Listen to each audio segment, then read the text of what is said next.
Good morning. Welcome again to Morning Devotions, and thank you again so much for our time together. It's a beautiful Friday. We're going to have a great revival night service as we close out our week of revival nights. And then Saturday and Sunday, we're teaching out of Acts 16 on the casting out of the Python spirit. We dedicate the new East Campus 1,000-seat auditorium this weekend. It's going to be a great weekend.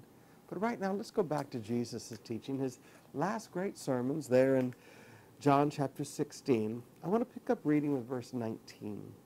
Jesus saw that they wanted to ask him about this, so he said to them, "Are you asking one another what I meant when I said, 'In a little while you will see me no more, then after a little while you will see me'? I tell you the truth. You will weep and mourn, while the world rejoices. You will weep and mourn, while the world rejoices." All I want you to see here today is just a little thought about understanding people. What you believe and who you love determines your response to a situation. Let me say that again. What you believe, who you are, determines how you respond to a situation.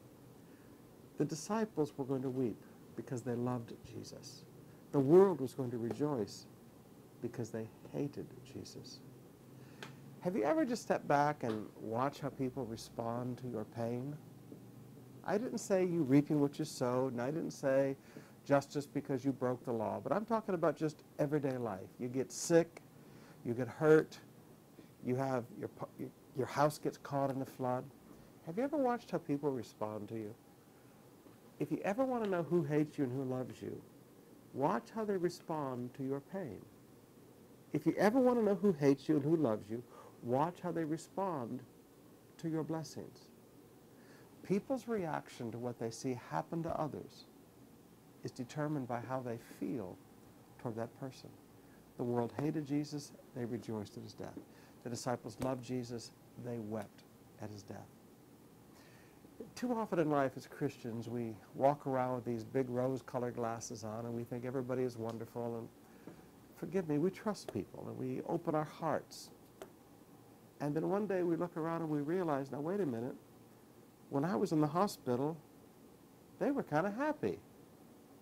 When I was in trouble, they didn't seem too sad about it. Or people that you thought who didn't like you, they're there to help you and they care.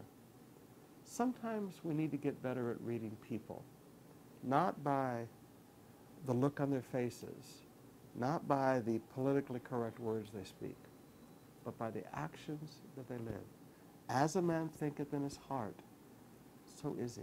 If you really want to understand a man's heart, watch how they respond to you in times of trouble and times of great blessing.